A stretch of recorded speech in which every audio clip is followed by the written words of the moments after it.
Hey everybody, Jay Schlansky here from the Fifth Trooper Network. I just want to take a moment to thank you for checking out this show. Did you know that over at thefifthtrooper.com we have tons of other content, including blogs, other podcasts, all kinds of stuff. In addition, if you want access to exclusive content, you can join us on patreon.com/thefifthtrooper and join at any level and you'll get access to exclusive blog articles, access to our private Discord, and much more. So please check us out, and thank you so much for all your support.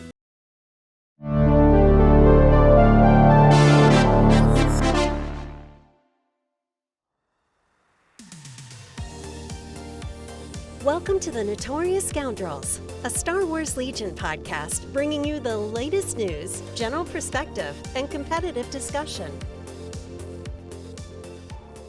Hello and welcome back to the Notorious Scoundrels. I'm Kyle. I'm here with Mike.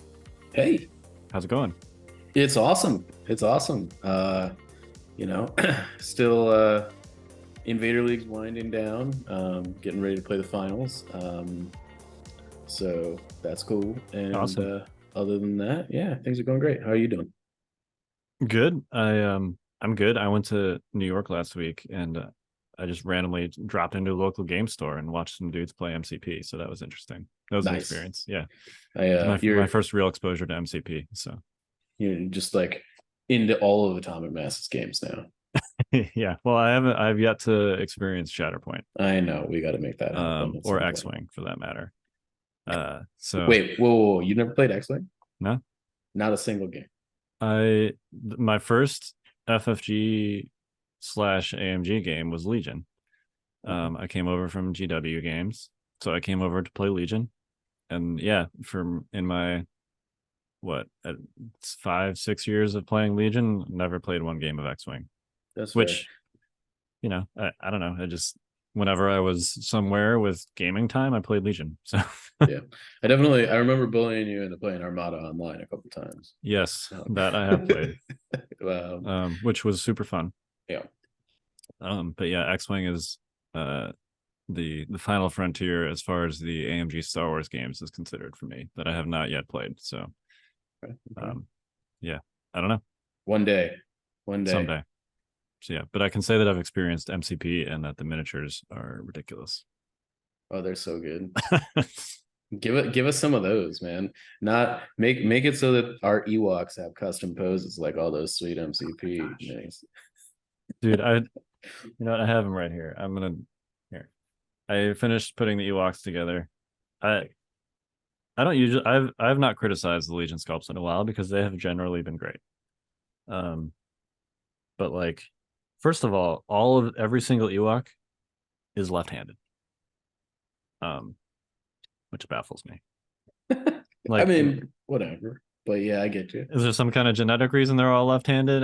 Is this like a Lucasfilm thing? I don't know. Maybe they climb trees with their right hands, so they left hands are weapon hands. I don't know. Anyway, I'm not going to do this justice on the camera because I'm not even like showing this properly. But basically, this is 5 of the 8 models in the Ewok kit, right? So the other 3 are the unit leader, the axe guy, and then the trapper. So those are obviously like different distinct models. These 5, 3 of them are basically the same. These 2 are identical. They're not next to each other, so that's not helpful. And they're also not on the screen, so that's also there we go. These 2 are 100% identical, literally the same cast. This guy is the same pose, except his front foot is angled slightly differently. Otherwise, it's the exact same pose. And then these 2 are completely 100% identical. And since there's no by the way, 4 of these 5 are on 1 sprue. So you've got 1 sprue with 2 pairs of identical poses. That would make more sense if like there were multiple sprues in the box, I feel like. Right, which is kind of how that's how the Wookiee kit was. Yeah. Except the Wookiee's arms were more posable and they had like different arm options and stuff. This is literally like your arm options are spear or sling. Are you talking about the new Wookiee kit? Yes, the new Wookiee kit. That's good because they were half off on Amazon this week and I bought them all. All the Wookiees.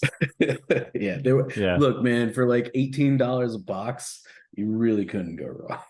Yeah, that's true. Anyway, the new Wookiee kit is pretty good. But Yeah. the Ewoks. So 4 of the 8 models in the box are literally identical to at least one other model in the box. And the fifth generic dude, is almost identical to one of those. So you have 3 that look exactly the same as each other, and then 2 that look exactly the same as each other. 5 out of the 8.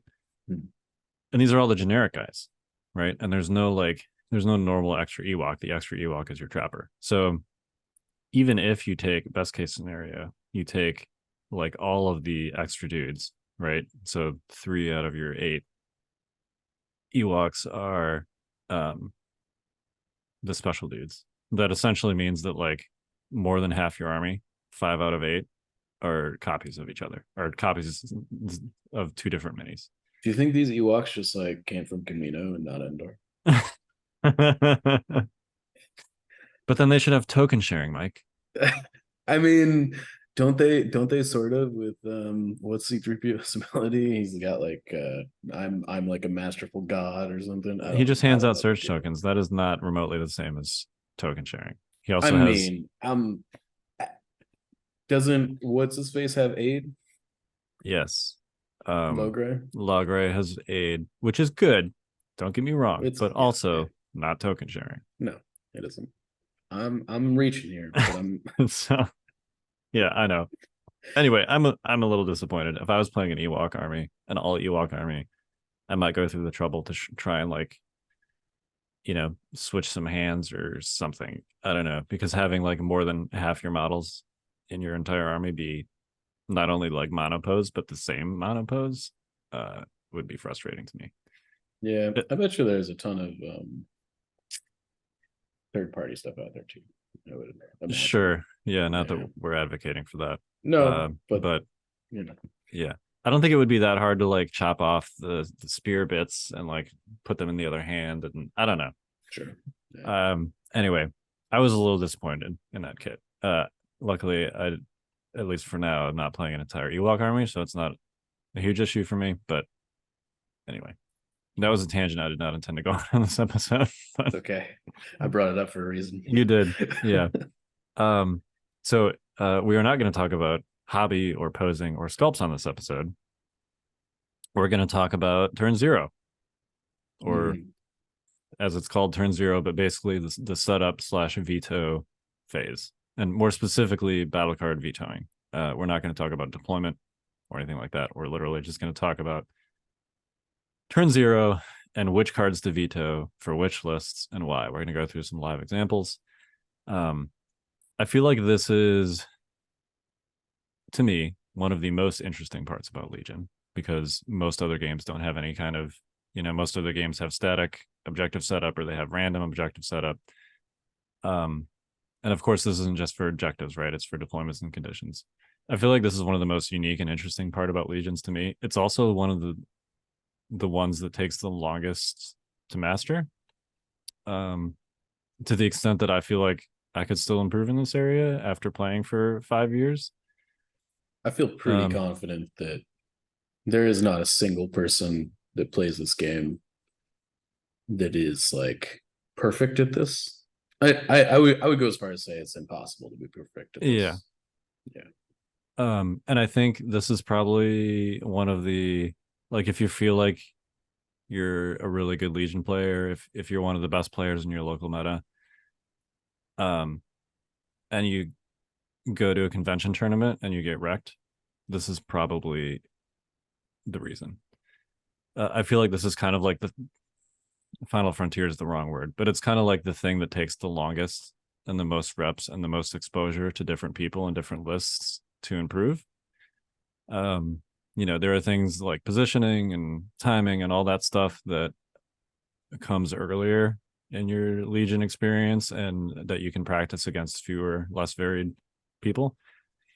But I feel like turn 0 is the thing that really only comes once you start hitting that, quote unquote tournament circuit, and you play players of much more varied skill levels and more varied lists on more varied tables.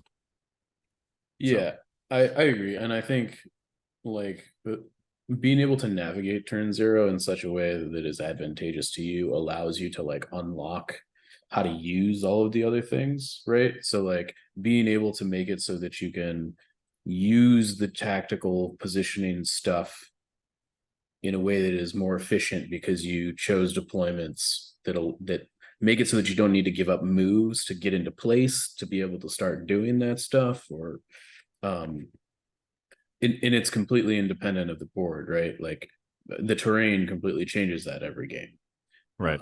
And being able to parse through that and figure it out is kind of, it's definitely like an enter the matrix skill a little bit, I think, in that regard. Yeah, I agree. I feel like it's a little bit less important than it used to be, that sort of thing, but it's definitely still extremely important. Depends on if you're got payload in your battle deck or not. AMG, can we please just make the payload hover 1 or something? You don't have to make it fly again, but it's a repulsor vehicle. Just make it hover 1, make it playable again. It's such a good objective. It's such a fun objective to play. And it would be such an easy fix to make it playable again. Yeah, I mean, it was playable. I don't know. Like, yeah. Anyhow, I know. That's one of those changes where like the easiest solution when you swallow the fly is not to eat the spider, it's just to spit out the fly. Yep. Yeah. Yeah. Yeah. Just put it back. Just put it back. Right. Just right. Anyway. we could have a whole separate episode about like that whole thing. But we're gonna talk not specifically about payload or any other changes that could potentially be flies that are spit out, but we're going to talk about basically how to do battle cards, how to do vetoes with turn zero. So the initial part of this is going to feel a little bit 101-ish. So I apologize if this is like all stuff you listener know already.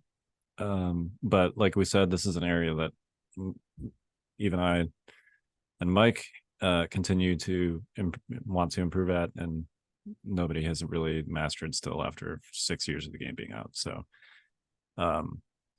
yeah, let's get into it. Should we talk about, before we get into specific examples, should we talk about some sort of like basic truths, if you will, about the veto process and how it works? Basic truths. Interesting. I'm interested to hear what your basic truths about the veto process are, because my immediate response to that is there are no truths to the veto process. It's different always. Sure. I'm talking about things that are always true. One of which is that red player can force the third slot in any given row. Yes, that's fair. Okay, so for those that don't understand why, it's worth kind of walking through how this goes, right, with two vetoes. The first is that obviously blue vetoes 1, then red 1, then blue 1, then red 1. So if there's a card in the third slot, if blue does nothing to that row, if they pass twice or they veto other rows or whatever, obviously red can just double veto to that third slot, and then blue doesn't get a veto after red's last veto. So that's it. The third slot is what you're playing. If blue vetoes the first slot in that row, then red can hold their first veto or use it on a different row. And then, blue can either leave that row alone or veto the second card. If they leave the row alone, then red vetoes the second card with their last veto, and you end up with the third card. If blue vetoes the second card in that row, then red holds their veto again, and they use it on a different row or they pass, and you end up with the third card again. So that's a long way of saying, understand that red player can always force the card in the third slot. And it's good to know that kind of like going into your turn zero, because if you're a blue player and there's a card in a given row that gets flipped, that's like particularly advantageous to red in that third slot, it's worthwhile to understand that they're strongly incentivized to force that card and how they're going to get there, right? Which means that you should be using your vetoes on the other rows to try and make your situation, the least disadvantageous as possible. Yeah, that makes sense. I would go as far as to say you should attempt to use your vetoes to kind of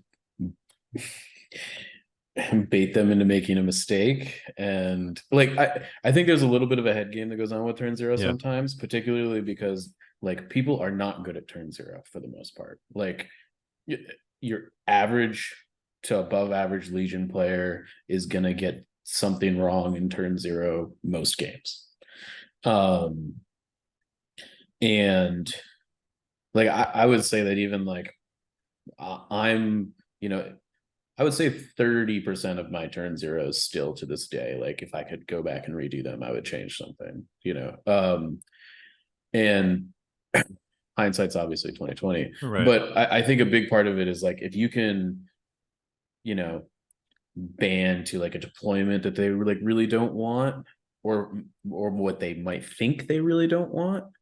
Like maybe you band it towards like danger close or something when they really want that third one, but they're looking at danger close, and maybe you're on a melee skew and they're not realizing that they can just like deploy in their back corner as opposed to deploying on the front line. Yeah. You can sort of play a little bit of a mind game there. So I do think this is kind of, to me, the first place in the game where kind of a little bit of like the poker stuff kind of starts happening in higher level Legion, where you can start to play on your opponent's fears and things like that a little bit. Yeah. And it helps if there are some things in the deck in the other rows and situations like that that are like really genuinely good for you. Yep. Because then you're forced in a choice, right? Like if you're playing Ewoks, right, and there's Limviz, then maybe that's a situation where they have to end up using their veto on that instead of forcing that third slot. So yeah, and to give, I guess, more of a specific example about this that's like pretty recent in competitive Legion is like Blizzard and the bombing run breakthrough thing. Like Blizzard's best objectives are hostage and KP by like in most matchups. Obviously, like we can like we'll drill down on that in a minute, but like what ends up happening a lot of the times is like people end up just banning breakthrough and bombing run to get to the good objectives because they're scared. Yep. They're scared of it, right? And it gives Blizzard more play in turn zero because you're like, okay, well, if you're gonna ban the things I was gonna ban anyways, like I'm just gonna ban in other rows to get to the better deployments and conditions and stuff, right? So there's a little bit of tactical mind games going on there. Yep, for sure. Because you almost have to think about how each situation is going to play out over the course of the game based on your matchup. And I've given this example before, but in my Nova game against Josh, who ended up winning that tournament, the game that he bounced me in, he was playing Blizzard and I was playing Anakin. And this is the tournament that I left Padme behind, and this was the matchup where I regretted it. Specifically in this case, not for her excellent token sharing abilities, but for Secret Mission. And we were using his deck because he was Blizzard, and obviously I wasn't bidding with Anakin. So it was one of those situations where, based on how the cards flipped out, I think, I don't remember exactly where the slots were, but basically I had a choice between either Disarray and Breakthrough or Hemmed In and Hostage. And obviously facing Vader on Hemmed In and Hostage is not a good situation, right? Yeah, it's pretty bad. But on Breakthrough, it would have been even worse for me because we both had 9 activations, and Disarray, you would have been able to force Disarray if I forced Breakthrough. So we basically, like, since you're forced to put a unit in your quote unquote weak zone, right? You gotta put at least one unit in each of your zones. So in my case, I would have had to put one unit in my far corner, and obviously he can put the bikes wherever. Yep. In that situation, he collapses on that one weak zone unit. His stuff is faster than mine generally, so he probably scores 9 and then also kills a unit, which puts me down 8 to 9, right? Yep. And if I had Padme in that situation, then that's another scoring unit that brings it back up to 9 to 9, and then all I really have to do at some point is kill a bike or anything else. and then we're good. So that was a situation where like I could see in my head that if I ended up playing Breakthrough, even though in a lot of situations that would be better for me, I was going to have to be on disarray, and I was automatically going to start down one unit because of how the disarray deployment works, and especially how it works against bikes. Yeah. They don't have to give anything up in that scenario, really. Right. So in that situation, I ended up playing hostage, hemmed in, because it was at least like a situation where I'm like, all right, I can force a slugfest and see what happens. Whereas I knew what was going to happen in that disarray breakthrough situation. So these are all things that you have to think about, like during the veto process. And it's worth, I'm not saying spend 10 minutes on the veto process. Please don't do that. But, you know, spend an extra minute or two if you need to like kind of play the game out in your head where you're like, all right, if I veto this card, he's going to go here, and this is what's going to happen in the game. And if that happens, you know, this is how the victory points are going to come out. So I know that we don't want people to spend 10 minutes on the veto process, but I do want to highlight that I actually think that like if you're unfamiliar with turn 0, like it probably should take 10 minutes. And I'm not advocating for you to be unfamiliar with it. I want to be very clear about that. But like that's how long it's going to take to probably get it right if you don't know what you're doing, right? To think through everything and go through the process, which is why it's important to know what you need to be doing ahead of time. Yeah, and I think too, the 10 minutes, like if you're doing practice games at a local or in your garage or whatever, I think that's totally fine. You just make sure you're upfront with your opponent about like, hey, yep, you know, I'm working on my turn 0. Do you mind if we spend a little bit of extra time on it? You know, so that it's not just a situation where you're sitting there staring at the cards and like, what are you doing, man? yeah, absolutely. Like, and don't do that at a tournament, obviously. But yeah, I think it's fine to yeah. In a tournament, it would be very frowned upon if you took 10 minutes to go through battle cards. Yeah, or really do anything. Yes, any for one sure, thing for sure. But please, unless you're using chess clocks, and then I guess who cares? Yes, but that's for sure. Yeah, please don't spend 10 minutes in a tournament doing anything.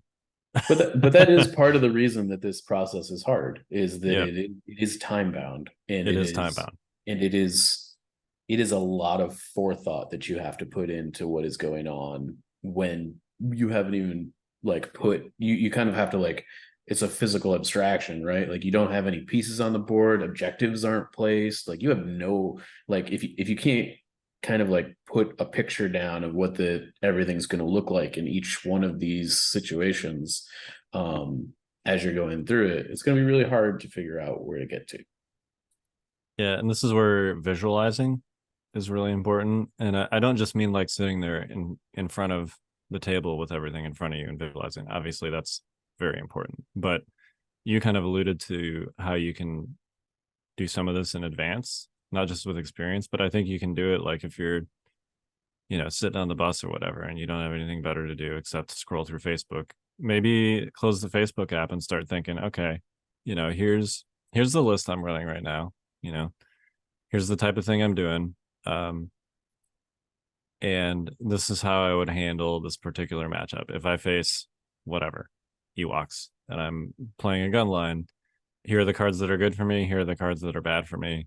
You know, if this card ends up in the 3rd or 4th slot, you know, here's how I would approach that kind of a thing. Like you can kind of visualize those general concepts just in your free time without even a board in front of you. If you have an idea of what kind of list you're playing, start thinking, you know, the first thing, really the most fundamental thing about this process is understanding which cards are good for you and which cards are bad for you. Yep. Once you get that, assuming you can diagnose that accurately, you're like 60% of the way there. So should we go through some specific examples? Yeah, let's do it. So I'm going to share my screen here for all you audio listeners out here. We are going to describe this as best we can in audio detail, but I would recommend maybe checking out the YouTube video at some point. Can you see my screen, Kyle? I can see your screen. Sweet. Is it the right screen? It is Yoda. Okay, sweet. Okay, so what I've done here is we're going to go through and we're going to take a look at. I've pulled all of the lists from recent tournaments that we're going to use. I also pulled some images from the latest Invader League, some top down and side images we're going to use to kind of just like look at the general board. I don't know how useful that's going to be to the discussion, but I wanted to. My hope is that it maybe highlights how some cards might be not as great for you in certain circumstances. But I would like to specify that I did not curate this in any way, shape, or form beyond the lists and the tables. The turn zero flops are, I just took what rolled and we're going to talk through it. And so what we're going to do here is I'm going to kind of talk from a kind of like one list perspective, and Kyle's going to talk from the other and kind of like what we would be doing. I think from each perspective, and we can like obviously give input back and forth. So let's kick into it. So the first list we got here is the Yoda Padme list I played at Crucible. It is 800 points, which is going to be the most relevant thing here. To start with, the list we're gonna play it against, because if this is working, is a 9-act Blizzard list. Josh played this at Nova. This is the list that won Nova. It is 788. And I figured, Kyle, do you want to be Blizzard or Yoda? I think I have significantly more experience with Blizzard, and you have significantly more experience with Yoda. So why don't I do Blizzard and you do Yoda? Okay, cool. The next thing that we're going to take a look at, and this slide is a little bit, I don't know. I didn't know how to do this and like contain all the information in such a way. So we've got 3 snapshots here of the board. The middle picture is the top down version. The top picture is the top board edge and what it looks like from that player's side. The bottom picture is what it looks like from the other side of the table. And I put them at the top and bottom so you knew which side of the table they were. Again, I don't know how much we're going to go through the actual like table here. Before we kick through it, I'm just gonna I guess so. Kyle, in this situation, you're Blizzard, it's 788 to 800. The first decision is you walk up to this table and you have to choose to be blue or red player. What are you thinking and doing through that process? So with Blizzard, obviously the bid should give this away too, but 95% of the time with Blizzard, I'm picking blue regardless of what the table looks like. There's 2 reasons for that. The first simply is that if you're Blizzard, you're running an objective skew list, right? You've got 4 bikes in there, so you're throwing the quote unquote maneuvering speed objectives in there, which are bombing run and breakthrough. And you've got Vader in there, so you're throwing the Vader objectives in there, which is hostage and KP. And not only are you stacking the objective deck in that way, but you're also looking to stack deployments because, although this is not as true as it used to be, but bikes still prefer the I tend to categorize deployments into like 2 different broad categories. There's the long edge to long edge, and then there's short edge to short edge. I know there are some that are like diagonal, but I put those in the short edge to short edge category because that's kind of how it usually ends up playing out. So you've got like in this list, this is a Blizzard list. So you've got the long edge to long edge ones, which are disarray, battle lines, hemmed in, and Josh here has advanced positions, which is kind of like in between both. You could put danger close in there as well instead of that. And then the other 4 deployments are the short edge to short edge ones. So those deployments are super important. The objectives are super important. The conditions are sort of less important, but still useful. So I'm almost always choosing blue if I'm playing Blizzard. The only situation that I would potentially not choose blue is if there's one table side that's like significantly better and I'm facing another speeder objective skew that likely has similar battle cards.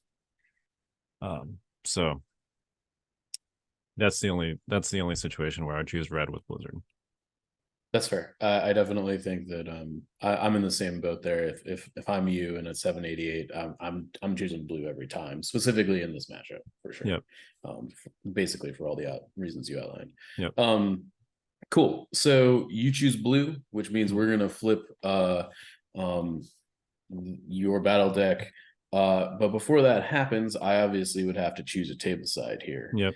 And I think kind of just like looking Should we describe this map for the audio listeners? For the audio listeners, yeah. Yeah, so I think this is either like a Jeddah or Tatooine map. I forget the name of it. I should have wrote the names of the maps down, but alas, I did not. But this is part of the Invader League Season 10 map pack, so if you want to go and look at it yourself, you totally can. It's downloadable. And there's a bunch of buildings that are roughly height 1. There's a couple that are height 2 on this map. The center is defined by 2 buildings that are, I guess, kind of askew from each other and have a walkway between them on a higher level. So you can like shoot through and under it, but the 2 buildings are kind of pillars in the center of the board. And then there's kind of like various scattered buildings and hills around the rest of it. And those are the height 2 buildings are the ones that are in the middle. The height 2 buildings are the ones that are in the middle. Yes, there's one more height 2 building on one of the board edges, and I think notably this board has a lot of terrain that is physically obstructing silhouettes down the long table edges. Yep. Which is an important thing that's actually going to come up in how I'm going to choose a table side here. So I think looking at this map, I think I probably would choose the bottom here. Well, I don't know. What does this building right here look like? It's actually on the right in the upper shot. Yeah. Okay. So I think kind of a low height one. Yeah, so it's worth noting that the buildings to the right and left of the kind of like center pillars here, they kind of serve similar line of sight blocking purposes, and that you can like hide things between, like behind them, that are things like Jedi, which are going to be very meaningful to me in how I'm choosing a table edge. I think I am probably choosing the bottom of the board here though.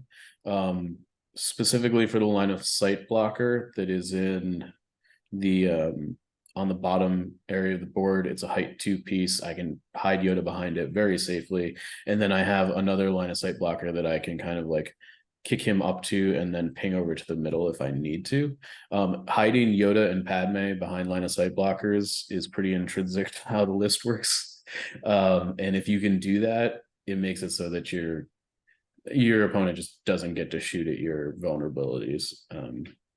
And that's probably the most important thing about the Yoda list on turn 0 most of the time. There's nothing like crazy on this board, I think, that's going to drive me to make any other decision. I don't know. Thoughts? Yeah, I tend to agree. Most of the invader maps are pretty balanced, which is a good thing. I think in this particular case, I would also choose the same side as you. For 2 reasons. The ones you named already, but also that line of sight blocker that's kind of like in the center right from the top down view. Yep. That one has a nice like larger square area terrain of boxes behind it. Yep. And if you're dealing with bikes, the thing that you really want against the bikes is area terrain, because even if they get all the way around your cover, you can still get some cover with area terrain. So and that's also just a larger building to stick Anakin and Padme behind than the other side's line of sight blocker. So yeah, I agree with that side choice. Cool. So with all of that in mind, we will, and so to be clear, I think all of that information that we just gave, you kind of have to make, if you need to like have a plan ahead of time for like how that's going to play out in every situation in every game, right? Like, and table side is going to be completely dependent on the table, so you got to have an idea of what you're looking for before you get there. You got to be able to make that decision pretty quickly. Yes. Yeah. So we've got our flop here, and the flop is for our audio listeners, the objective deck from left to right is sabotage the moisture evaporators, recover the supplies, hostage exchange, key positions.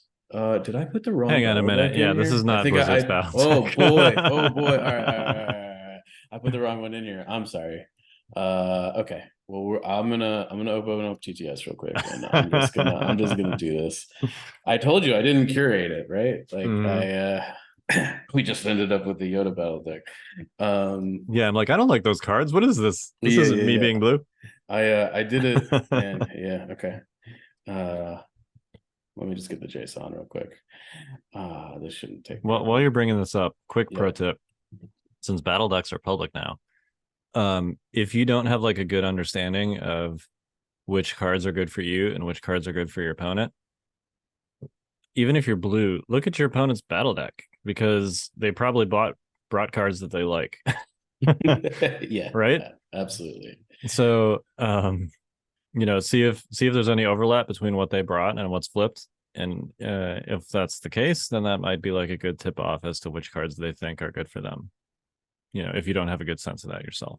So and the reason I thought of that is because I'm looking at those cards that you flipped. I'm looking at your deck. You're like, what am I doing? No, and 3 of the cards in there, I'm like, I would never play these, right? Yeah. Or at least 2 of them. But then you had key positions and hostage in there, right? Yeah. Which I also have in my deck. So I know that if key positions and hostage flip up, those are ones that you're more comfortable with. Yeah. All right. So we're just gonna do this in TTS. I think is the easiest way to do this. That's fine. All right. Cool. Here's the new flip. All right, for our audio listeners at home, yeah, we have in the objective row, left to right, bombing run, hostage exchange, key positions, and breakthrough. We have in the deployment row, battle lines, hemmed in, disarray, advanced positions. Conditions is clear conditions, hostile environment, supply drop, and minefield. So before we go too much further, I'm gonna flip back to the table real quick. And sorry about the sharing screens, everybody, on sharing multiple windows at present. So the middle of the board here is gonna probably be this. The reason I'm bringing this up is because KP is in the 3rd slot. Yep. Which means that I am going to be able to potentially ban to it 100% of the time. And it's going to be this walkway on this board. And this walkway is actually an elevated surface that's not on the table, the playing surface. That's awkward. It is very awkward. Pretty good for bikes, I guess. Pretty good for bikes, probably. Right? I mean, obviously troopers could probably just climb up there as well, but yes, it means you got to slow down a little bit. Yeah. So definitely something to keep in mind. That's the first thing I generally talk about with my opponent is like, what does the KP look like, and how's this situation going to play out? Even if it's not in the 3rd slot, I like to have that discussion very quickly. Yep. So, anywho, let's kick back to the TTS deal. And that's a perfectly reasonable thing to do, by the way, too, before you even do any vetoes, is like, okay, if we end up on KP, which one's going to be the center? Let's pause and measure so that we both know and we both agree what the center KP is going to be before anybody does vetoes. The worst is, and I've done this before and I've stopped doing it because like sometimes you just look at the board and you're like, that's the KP, you don't measure it. You get through the whole process, you ban a KP, and then like you like start deploying units and like get your measuring sticks out and you realize that that's not actually yeah, don't put yourself in that position. Yeah, that's a very easy problem to solve, and it's totally acceptable to measure beforehand. So yeah, okay, so you got the first ban here, Kyle. Yep. What are you thinking? So I think this one is going to play out pretty easy for me. Okay. Because there's definitely one objective on here that normally Vader is great at, but I think he is unquestionably worse at than Yoda. Yeah, what's that? And that's hostage exchange. You're right. And he's even worse at it against Yoda Padme. Yes. Because that hostage is going to be like in your deployment zone on turn 1, basically, or at the least at the beginning of turn 2. At the beginning of turn 2, he will have moved 5 times. Yes. Right. So no hope of Vader's miting that thing and yeeting it back, which is like the normal play and why Vader's so terrifying on hostage exchange. What will definitely happen in that situation will be a slugfest at range 3, which is not what Blizzard wants to be doing in this situation. And notably, it'll put me in the driver's seat because I'm winning on ties, and we will both get our hostages back. Probably, if anybody's not getting their hostage back, it's you. It's me, right? Yeah. So yeah, hostage super bad for me in this matchup. So given that it's in the second slot, I feel like what I basically have to do is use both my bans in the objective row, because given if it's in the second slot, the only way for me to guarantee as blue player that we don't play it is to ban both the first and the second slot in the objectives, right? Yep. Because if I pass or use that on another one on the first round, and then I ban bombing run on the second, obviously we're on hostage and you just pass or use it on something else. Yep. If I use my first ban on something else and I don't ban that bombing run, you ban bombing run on your last ban, and then we still end up on hostage. So that's another sort of hard truth about vetoes, is that as blue, if you want to ban the second slot in a row, you got to ban the first slot with your first veto, and you got to ban the second slot with your second veto. Otherwise, red can just leave it there. So I think that I got to use. I mean, we're playing one ban ahead here, but I think I got to use both my bans in the objective row in this particular flop. Yeah, so we don't play hostage. It's important to know that, because if that's your plan, like your first ban is strictly informed by what your plan for the second ban is. Correct. Right? Like, and if you don't stick with the plan, your first ban was basically wasted. And in fact, if you ditch that plan midway through turn 0, you're actually giving me like a huge advantage. And this is kind of where like the mind game thing comes in, right? Yep. Like, like if all of a sudden, you ban bombing run and then I ban like clear conditions to hostile environment, and like all of a sudden you're thinking like, oh, like is hostile environment bad for me? It's not. But like, I don't know. In any case, I think because in that situation, right, if I use my ban on something else, then all I've done is ban bombing run for you, and you've basically got 3 bans. You've given me a ban, right? Right. Yeah. And so like to key it over to my situation, I think I'm looking at this and I'm thinking, I actually like the objective flops like pretty nice for me. I don't really want to play bombing run, but hostage exchange is like is definitely the thing I want the most. Right. Out of everything on the table, I would give me hostage exchange 100% of the time. I think KP and breakthrough. The issue with KP in this situation is that I actually think you can displace me off the thing pretty hard. So I actually am probably going to be looking at this flop, that if you're going to ban anything in the objective row, like it's going through my mind that you're going to have to spend both your bans there. I'm probably going to be looking to spend my second ban on banning key positions, which means I've got one other ban to use like early.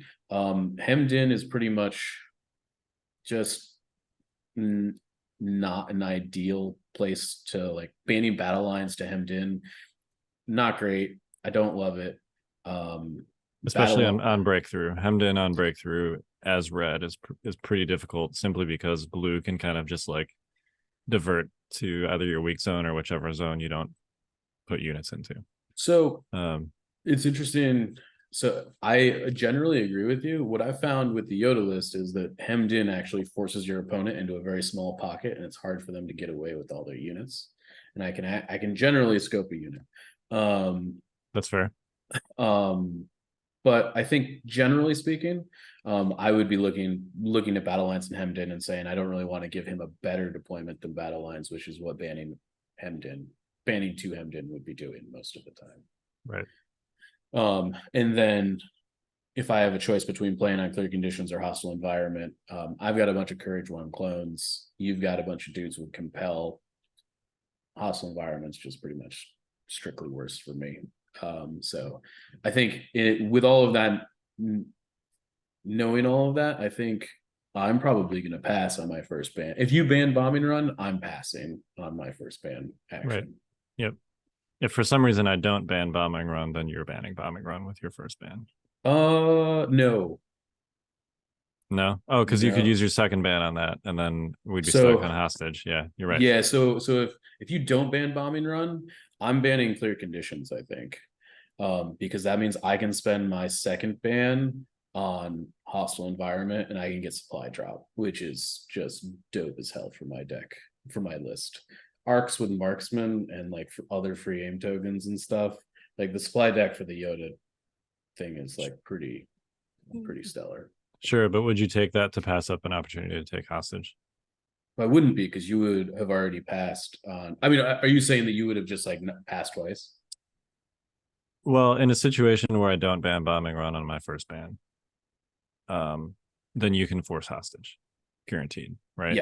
Yes. So I think I would take the shot. In what would be going through in my head is that my opponent doesn't know that Yoda is better than Vader on hostage. Right.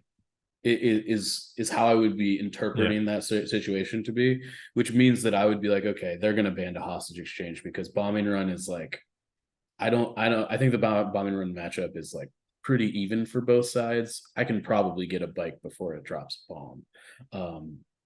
Particularly if we're like playing battle lines or something, and like we can, I don't know. It's definitely not as it's more neutral though, whereas hostage is just straight up better for Yoda. Yes, yeah. I think Bombing Run is pretty neutral. I would be okay playing Bombing Run, to be honest. So I think not that I would play Bombing Run, but I think I would take a stab.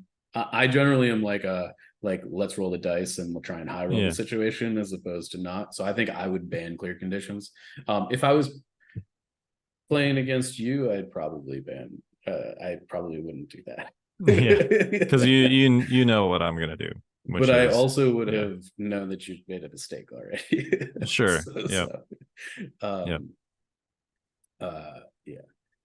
So anyhow, in my perfect world, I would be shooting for supply drop, but I don't think that you can really afford it here, because I do think that you have to ban out of key positions because the speeders just are going to take the middle. Yeah. So. Yeah. Cool. So essentially, most likely we end up on breakthrough battle lines clear conditions. Yeah, I think based on the game theory process we just described. Totally. And if you have other thoughts, please post them in the comments. We'd love to hear them. But okay, cool. So I'm gonna reshare the PowerPoint so that we can get into example 2. Is there anything else you wanted to outline about example 1 before we moved on? I don't think so. I think that's a super interesting matchup. I think it's also like a relatively common matchup at top tables these days. Yeah. Yoda obviously being a very strong, arguably the best Republic list, and Empire, Blizzard being still one of the best Empire lists. So I think that's something that will happen a lot. And I think it's also something that where the Blizzard objective strength gets turned on its head a little bit with a couple of those, simply because of how good Yoda is at certain objectives. So Yoda good, man. Yoda good.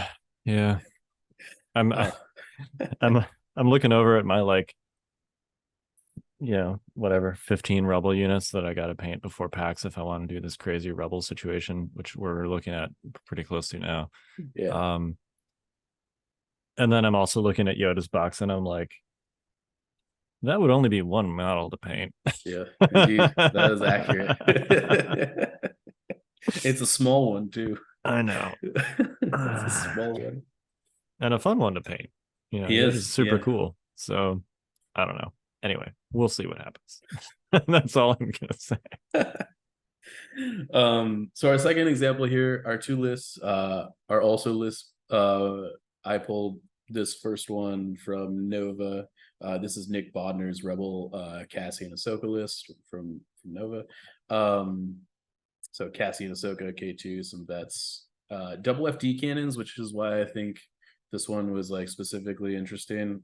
I have a really hard time. I've started like trying to play Rebels a little bit lately and like mess around with the FD cannons. Man, it's just so hard not to like get them killed without trading. The fact that they cannot retreat is, yeah. I've used to FDs. Know how to play it. You absolutely do.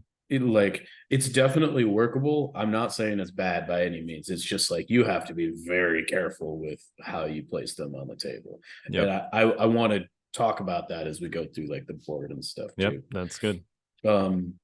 Okay, and we have the second list here is Mike Cirillo's Separatist Asajj Ventress Triple Magna Guard list from Crucible, which was in the finals. Basically a bunch of range 4 crit spam alongside like the Magna Guards can get into melee and mix it up pretty well too. I honestly had a hard time pulling Separatist lists because I don't think they're generally very good, but I think this one is one of the better ones. So this is what I went with. I think there's two like clearly pretty good Separatist lists. I think this is one of them. I think the other one is basically this, but with Cad Bane instead of Asajj. That's fair. That's fair. And personally, I prefer Cad Bane, but that's just me. Yeah, I'm still, yeah. I don't know. Asajj is cool too, but she's so fragile. She's extremely squish. Yeah. And now that choke is bad, you know, like you're most of the damage she's doing, you're hacking up stuff with your lightsaber, which is fine, but that's super one-dimensional. And I'd rather just have Cad Bane and his more varied toolkit for like 50 less points. Yeah, and I think just to like kind of iterate on that a little bit too is that lightsabers right now, I think force users are still very good, but I think lightsabers as a tool are like maybe not as good as they usually are, just because there is a lot of dodge proliferation that is shareable presently, just with like the heavy pike lists and Republic kind of being so prevalent right now makes lightsabers. When you're only doing 2 damage to like a core unit with a lightsaber, you don't feel really. It's not good. About that trade. No, and lightsabers have. This is a tangent, but lightsabers have never been like the primary part of their kit anyway. Yeah, force users. That's why they're still playable, right? But right. Like, it's always been a nice, like, reliable. All right, in melee, I'm definitely going to kill some stuff. But it's never been like the reason that you take them. Right, because you could generally take something for half the cost that does as much or more damage than a lightsaber in melee. Like Magna Guard. Like Magna Guard, right. Yeah. But yeah, now it feels like extra bad. Because it's like you're just getting the Pierce value generally. And like that's about it. You're like, I slapped a pike unit that had 3 or 4 dodge tokens, and you're like, I have to full boat this to kill 2 models. Right. Sweet. Doesn't feel great. Yeah. So I have us on. I realize I probably could have picked a better table as far as colors go. This is very green. Yeah, it's very green.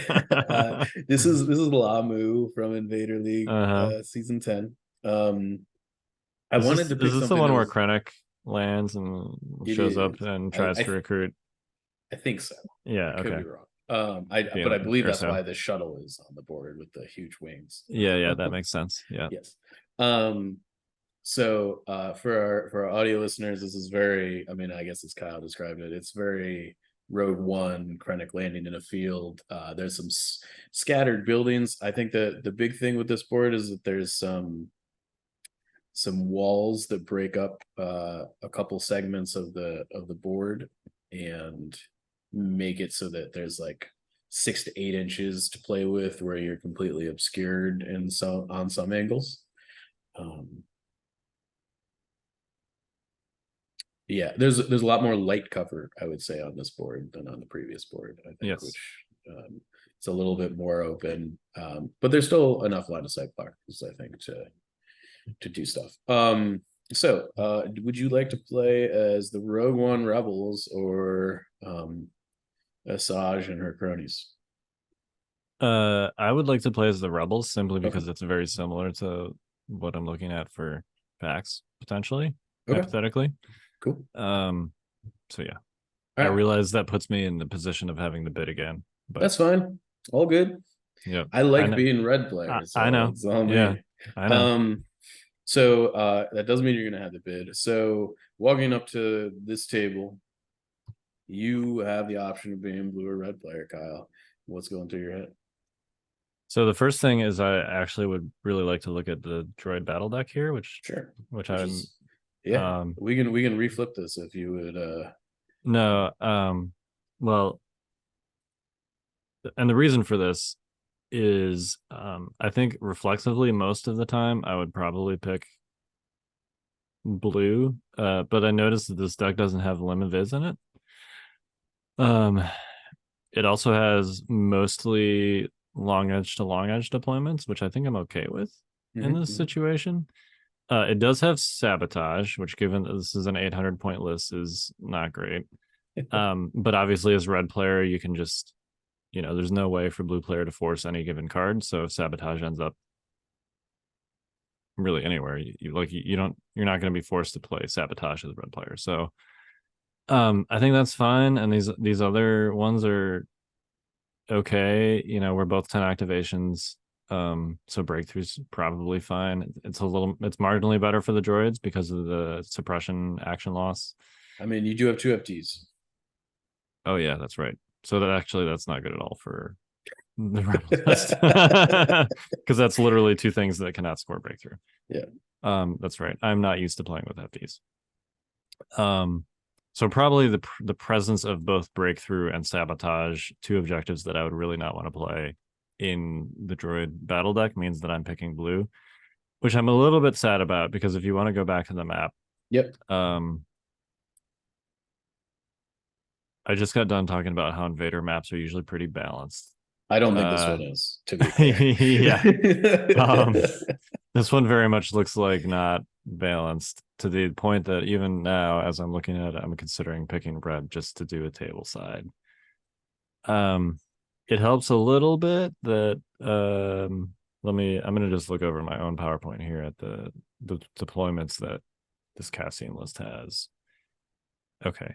It helps a little bit that pretty much all the deployments available here are long edge to long edge, because I think it's less of a skewed map in that direction than it is in the sorry, the deployments are all short edge to short edge, or diagonal. I think those 2 directions, it's a little bit less of a problem than if long edge to long edge. And the reason, if you look at this map, in the center picture, there's like this giant building just below and to the right of the center that is also attached to a cliff.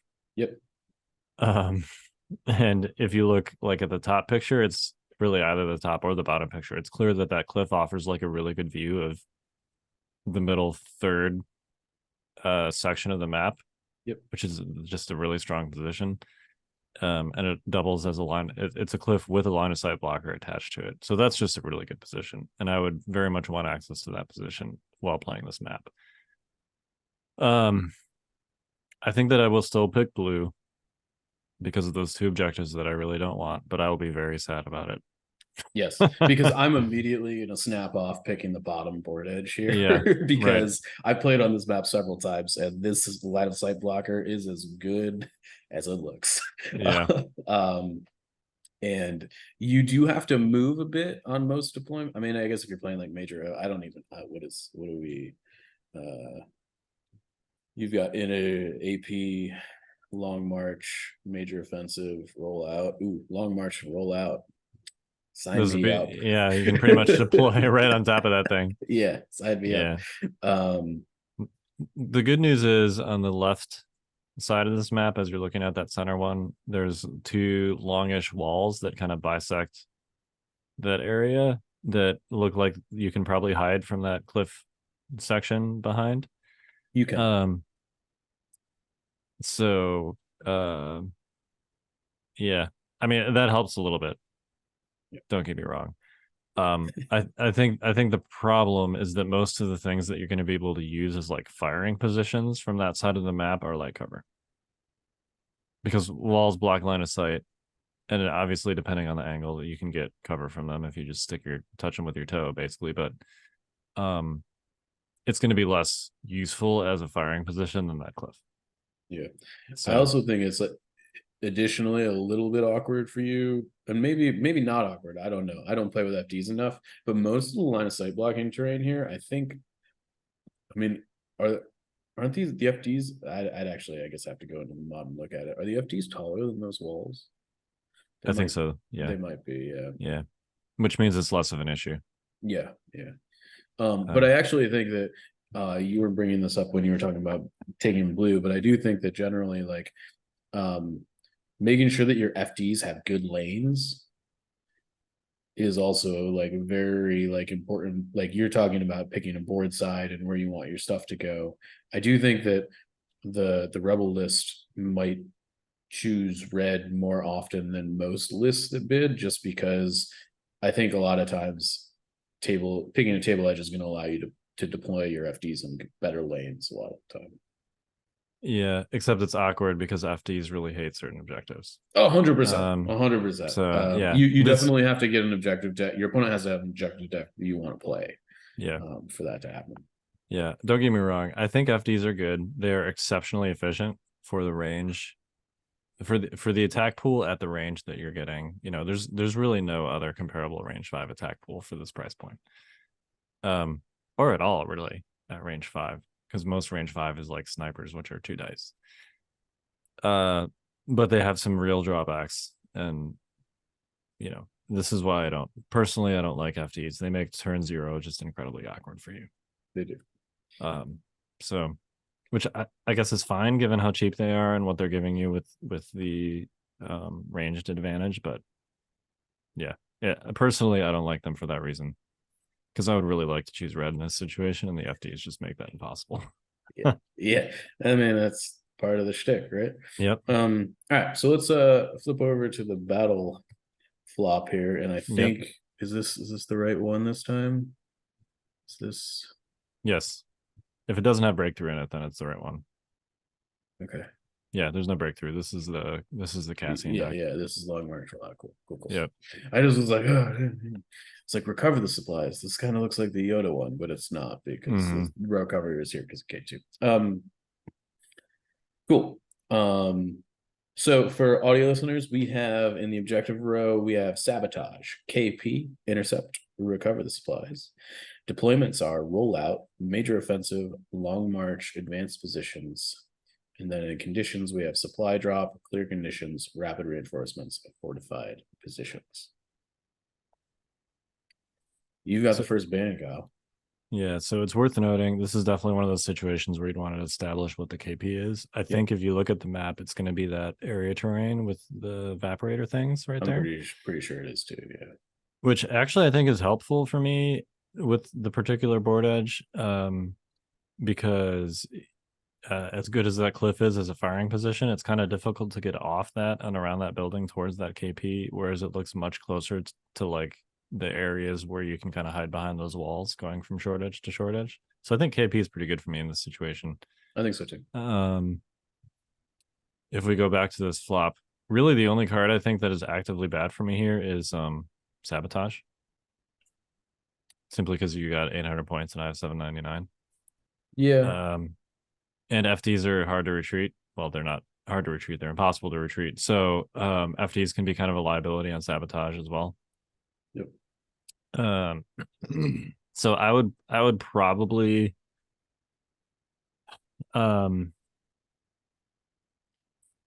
it's a little bit awkward too that major offensive is in the second slot here, because I think that rollout is much better for me given this map than major offensive is,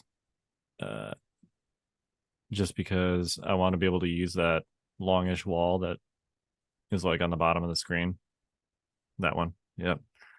And major offensive doesn't allow me to do that. Advanced positions doesn't really either. Both long march and rollout would. I think so that's also like major offensive gives me better initial access to this line of sight blocker than rollout does as well. I agree. So that's super awkward for me as blue player because I don't want sabotage, but I also don't want major offensive. And I don't think that there's a way for me to prevent one of those two things from being from existing. Because if I double ban a major offensive, then sabotage is just there as the objective we play in the top slot. If I ban sabotage, then I cannot ban major offensive. Unless you also ban rollout for some reason, which you have no incentive to do. Yep. So I immediately know before I've made any bans looking at this that I have to choose between sabotage and major offensive.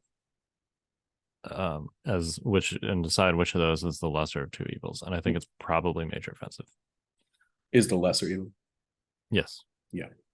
I agree. I think sabotage, specifically for I think the rebels and with this list, it's going to be very hard to shave an activation off when I can just like pull out of range of the FDs.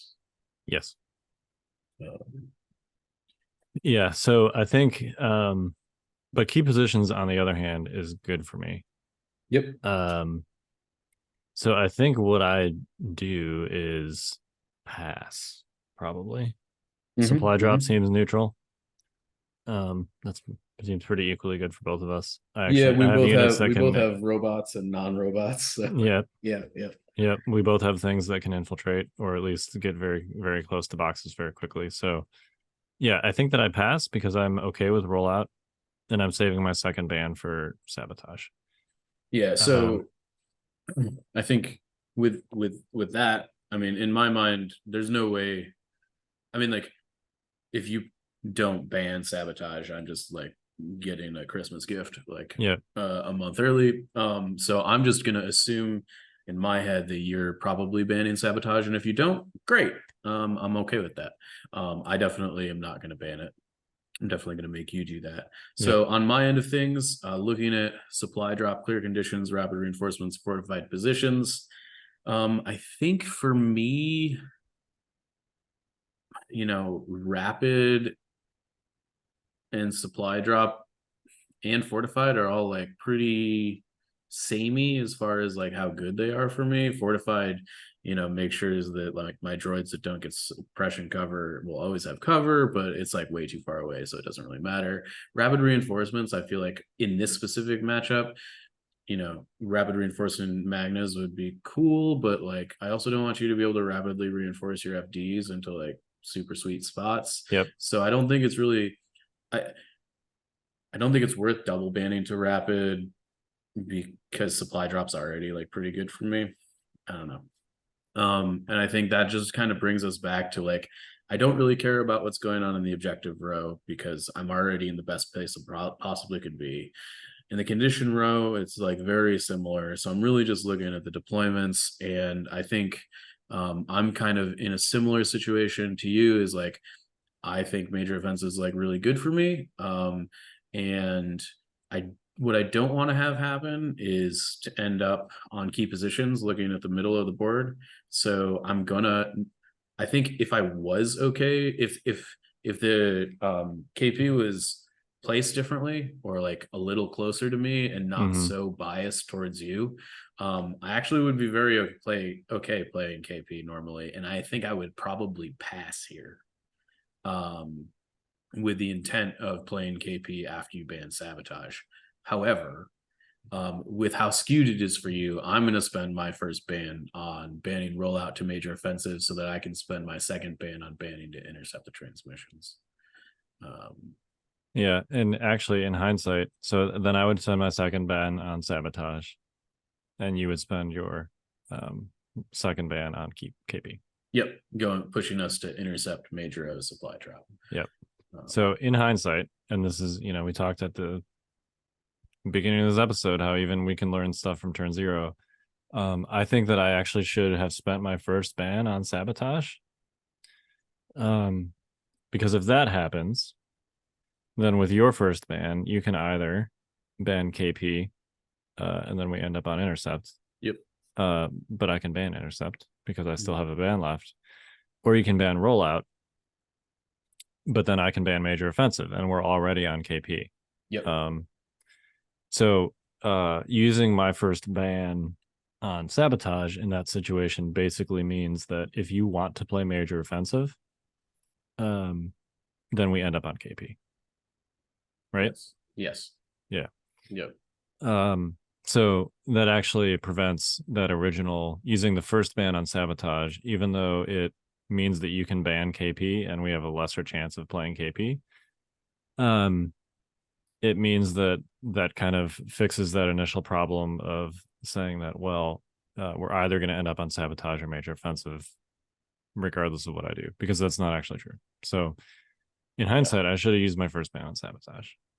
Yeah, and that's one of the things where you can kind of get caught in this mind game, right? Where you're like, you're trying to figure it out. You're like, oh, we're going to end up here. And the actual reality of it is you're not going to end up there. And I think the thing that one of the things about turn 0 that I think misleads a lot of people is they get it. And I'm going to use the Blizzard example again, because people get it so ingrained in their head that like a specific scenario is so bad for them that they're willing to go like above and beyond to avoid it. And often if you don't go above and beyond to avoid it, sometimes you like fall into these things where you're like, oh, I can actually do this other thing to maybe make it less worse for me. In this case, you could have banned differently, right? Right. Yep. And in other cases, like you just kind of get used to playing those things. So but I also think like you know, like you were like major offensive, like real bad for me. I also think like Long March is like not that different than major offensive on this board. Yeah, the big difference about Long March is it gives me much easier access to that wall that's on the bottom bottom. Yeah, for sure. Which is relevant for most, really almost any objective we could end up on potentially. So yeah, I do think it also like Long March does put your FDs like I think farther from the fight though. I think it does. Importantly, it does.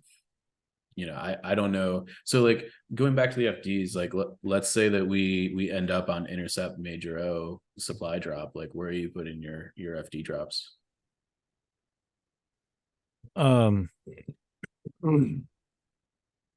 I guess maybe where would you think about putting your FD drops as part of your deployment choice here? It depends on if they're taller than that wall or not. Okay, let's assume for now that they are. Let's assume for now that they are. If they are, I'd probably put one like by that top wall on the left side of it. Like over here. Yep. Okay. And then I'd probably put the other one right there in that light cover that's on like the corner of right there. That's probably what I'd do. So for those listening, it's kind of like kitty corner to each other across the like gap in the L zone. Yep, both. I guess one in light cover, one behind a wall. Yep. And notably both with pretty good shots over the middle intercept point. Correct. And probably also within range of that cliff thingy that you're likely to try and utilize as a firing position. Yes. Yeah. Although I haven't played the Separatist list enough to know like how good it is at shooty stuff. I guess like if the Rebel list doesn't have situational and stuff, it probably is okay at doing damage to it. Because it's got a bunch of critical. Well, yeah, I don't know if I would say it's a bunch, right? You've got 5 critical weapons. I would say E5Ss and 3 RPSs. I played against it. It's more than I'm willing to. That's more fair. than I'd like to play against. All right. Yeah. Yeah. Yoda doesn't like critical. Yeah. But I also think rebels also don't like critical. Really. They don't. So you're right. I think I'm okay with that. Yeah. Anyhow, yeah. So that's turn 0. What are your thoughts? I think obviously this is something that we get asked to talk about a lot, and it's one that's kind of really difficult to talk about in the abstract because there's so many possibilities, and it's also difficult to talk about in the specific, which is kind of what we did on this episode, simply because you're only talking about one of many possibilities. Obviously we tried to extrapolate this a little bit to be like, well, if this happens instead, then this is what you want to do. But I would say the best way to improve in this area is simply to play more games against hopefully different people than you normally do, and against different lists than you normally And just visualize when you're driving, when you're sitting on the train, whatever, you've got some idle brain space.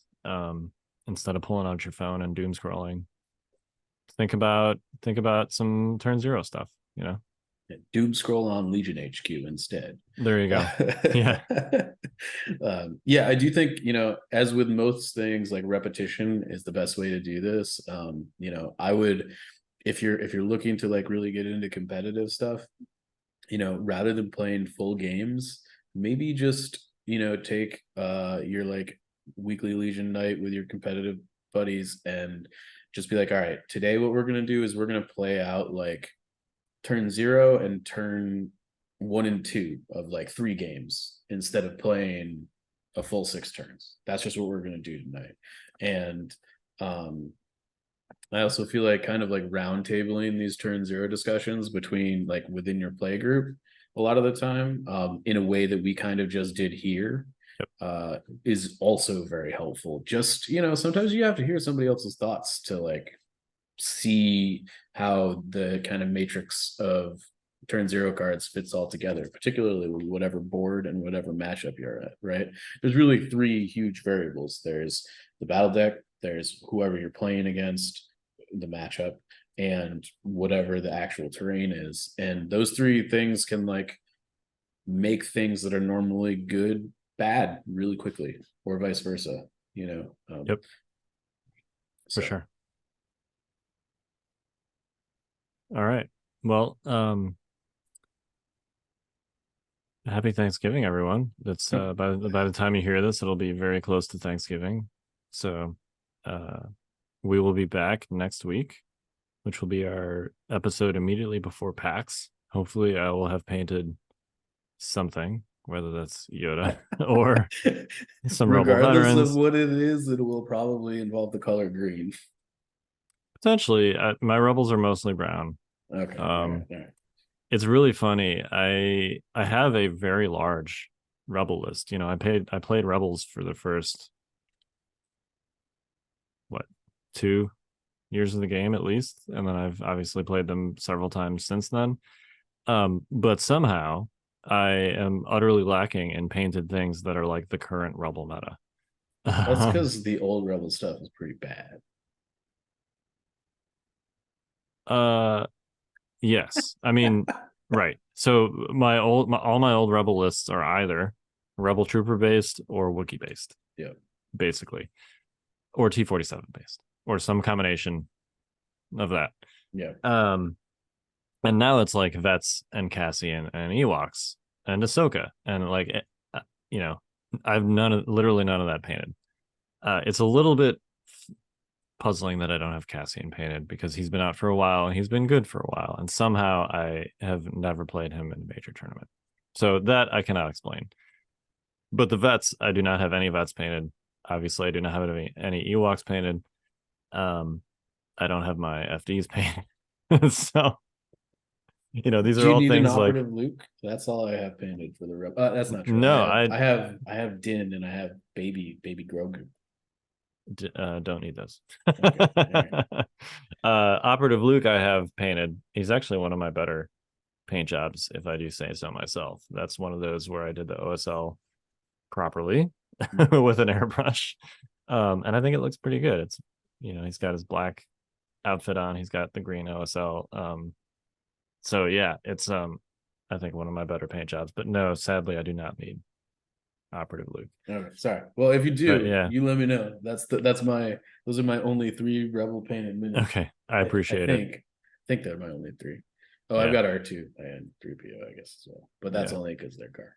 Yeah, but somehow I have about 20 Rebels to paint, even though I played Rebels for years. So anyway, you're not really a Rebel main anymore, so I think that's fine. No, and frankly, I haven't been in anything main since really I picked up Empire and like added that to my repertoire, because then after that I picked up droids, and then after that I picked up Republic, and now I would say that I'm not in anything main. Obviously I had that ridiculous streak with Empire in whatever last year, I guess, at this point. most of last year, some of this year. Oh, sure. I thought you were talking about the Bosk streak, but that was not the streak we're talking about. No, that was a different one. Yes. That was, I guess, a separate streak. That was Bosk and then into Palpatine. Yeah. I've lost 2 tournament games with Empire total. There's some other factions sandwiched around 2 extremely ridiculous Empire streaks. But yeah, there was the Bosk Palpatine one, and then there was Blizzard. So, but yeah, I wouldn't say I'm in anything main, or have been in anything main really since you abandoned the Rebel cause, traitor. He's a defector. I went back to Rebels. I went back to Rebels for SoCal Open in 2021. Was that when you played the Airspeeders? Yeah, that was the Airspeeder Wookiee list. Mm-hmm. And I won that tournament. So fair enough. Since I dropped Rebels, I'm undefeated with them. Okay. This guy over here. Yeah. No. Yeah, it's just funny because I guess I never played Rebels since vets have become cool. So I don't know. Anyway, it is what it is. I got some painting to do. They're going to be brown. They're probably going to be horrible. I'm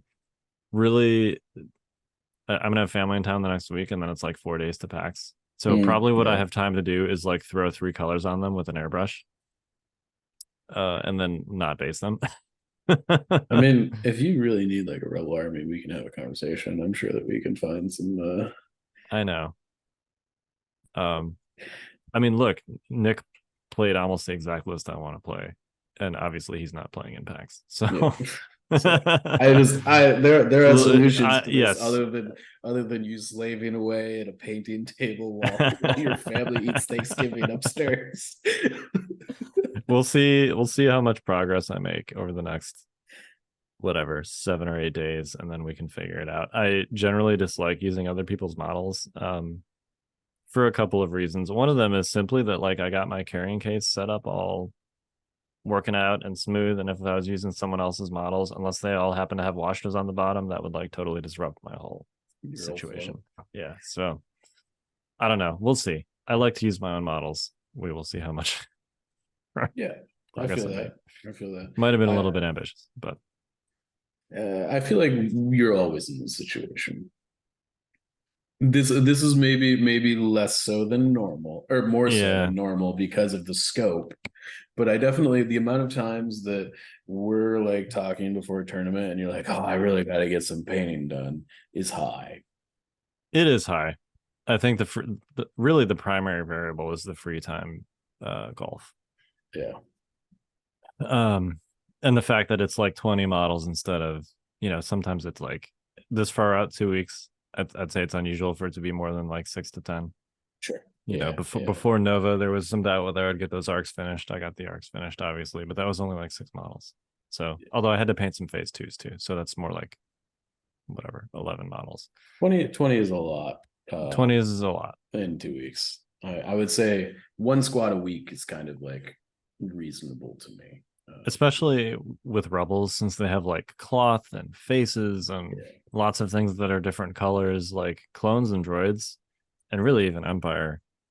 You can get like 70% of the way there with an airbrush, and then you just gotta, with clones, you gotta do the blue stripes or whatever your design thing is, and you gotta paint in the crevices, and you gotta paint the weapons black, and that's it. You don't have to do any faces. Personally, I hate half-assing faces because they just look so bad if you do that. I don't know. How do you do your faces? So this is a big tangent. I know we weren't going to talk about hobby today, but I'm actually sort of interested because faces have been the hardest thing that I've done. And what I do right now is I think I basically I put like a base down of, it's either elven flesh or barbarian flesh from Army Painter. I don't remember which. Yep. And then I like Agrax Earthshade the entire face. Okay, so there's problem number 1. Well, hold up. Okay. So I used to not Agrax Earthshade the face. And it was terrible. Yes. So I just I started Agrax Earth shading faces in desperation. This was a desperation shade, because when I have things that look bad, I'm like, you know what? This can't look worse with shading, with throwing a shade on it. So I'm just going to throw a shade on it, and I did it, and it was kind of magical as far as picking out the details goes. But you're saying I'm making a mistake. Go ahead. So it's not the fact of shading that's the mistake; it's the color. Okay. And I'll tell you why. I took a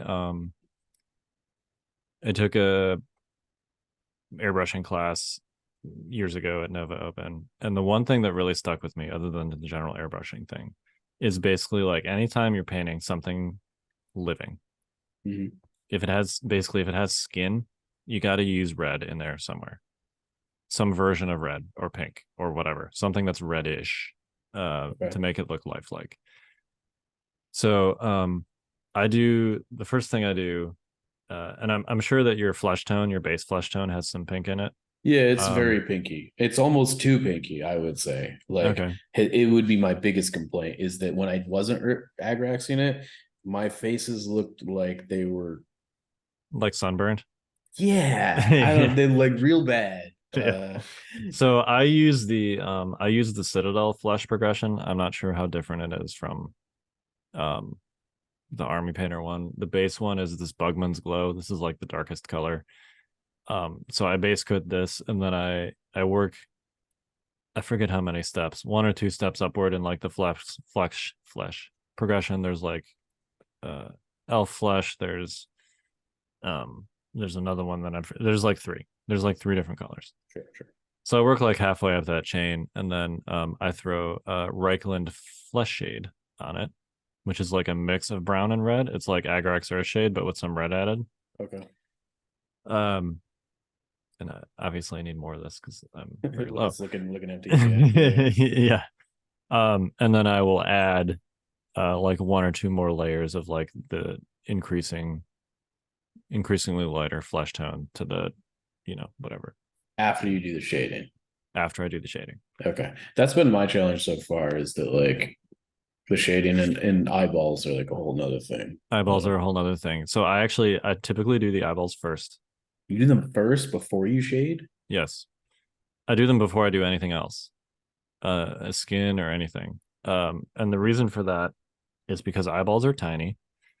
And it's always easier to like surround a tiny space with paint than it is to like try and create a tiny space on top of an area that's already painted. So okay. Look at us. This turned into a hobby episode despite our best efforts. I know. So basically what I mean by that is typically when I hit the white on the eye, it's like too big, right? Because eyes are tiny, and even if you take a super tiny paintbrush, it's going to be too big. And then I'll do the pupil, which typically is just a straight line down the middle. And if you do the eyes first, you basically don't have to worry about this area, right? Because you're going to paint over it. Yeah, sure. So I do the white, which is a slit across, usually too wide, and then I do the eyeball straight down as like a up and down slash. So it's like kind of like a cross, one white, one black, sort of. Yeah. And then after that, I will take my flesh tone, my darkest flesh tone, and I will paint around and slightly over the eye, basically wherever the eye doesn't belong. Okay. So creating the shape of the eye with the Reichland flesh tone. And then obviously when you do the wash, you got to like leave that part alone. Right, don't just wash the whole face, otherwise. I was gonna say like otherwise you're gonna get like jaundiced eyeballs. Yeah. I'm pretty like when I wash things, I am not selective. So that's the other thing. You got to be selective with the wash. Everything about like faces is like tiny brushes and detail. There's no, unless you're talking about a fur face, right? Obviously, but if you're talking about a flesh face, I have not found like a way to like quickly do that and make it look good. Sure. That's fair. So, and then even like the layering, you got to layer like specific areas. Think about the areas of the face that are raised, like the cheekbones, the nose, the chin, the forehead. If you want to get like really crazy, you can paint like, if you look, most people have I've got some forehead wrinkles here, so this is a good example, but they have like wrinkles across the middle of their forehead, right? So you can do like a line or two in a darker color and leave it that way across the middle of the forehead if you want some variety up there in the forehead. Same thing with like, above someone's eyebrows, they typically have, you just, think about the way that the light hits a face, and that's how you got to layer. So that might be like describing a process that's more work than you wanted. It definitely is, but that's okay. Yeah. I don't enjoy painting, so I'm all about the shortcuts that make me do it less.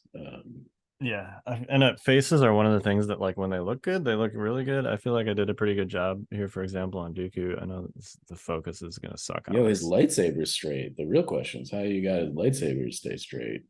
I don't know. I painted him a long time ago. Right. You're not gonna be able to see his face because my resolution on my camera sucks. Yeah, this trick, whoever told me to put the hand behind him, this totally doesn't work. I think it would work better if his face wasn't also a flesh tone. That's a good point. Should I put my beer can behind him? Well, now it's the same color as his cloak. So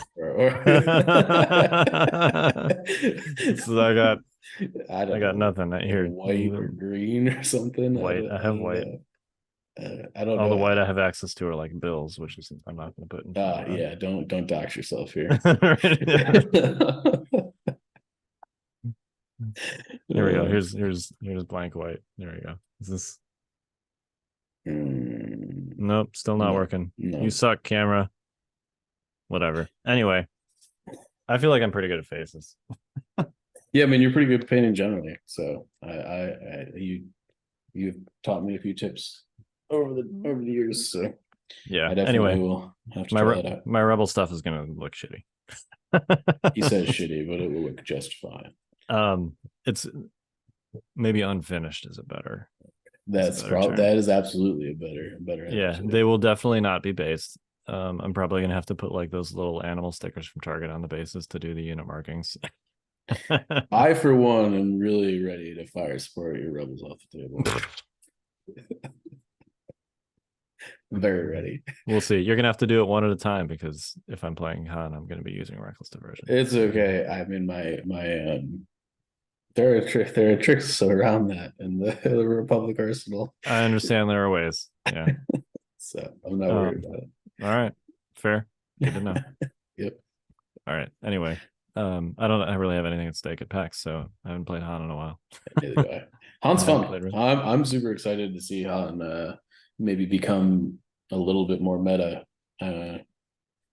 Which his gun needs to not suck for that to happen, I think. Yeah.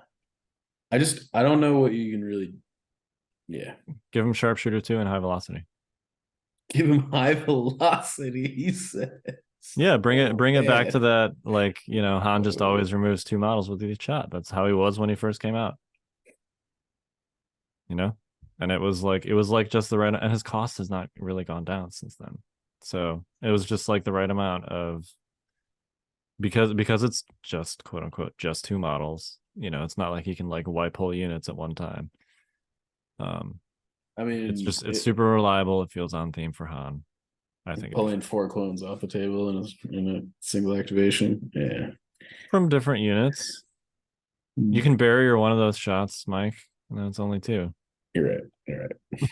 You got me. Yep. You got me. If Han's at range 2 of my gun line, something's gone horribly wrong. And he's probably also gonna die almost immediately. So you can peek blue shots. Sure. Nowadays. Anyway, point is range 2 is short. Picking up 2 models a shot is not a lot to ask for a 100-point unit. I mean, you say like it's 2 models a shot. What you mean is 4. What you're trying to say is 4. Correct, but it's dispersed. Yeah. If it were like just straight up 4 models from whatever, that'd be pretty busted, obviously. Well, you don't normally pick up 4 models every time you take the attack action. Nope. You got to change what faction you're playing then. I see what you did there. Yeah. All right, this is probably a good time to end before we get way too off the rails here. Yeah, that's fine. All right, happy Thanksgiving, everyone. We are the Notorious Scoundrels. I'm Kyle. I'm Mike. Stay fresh, cheese bags.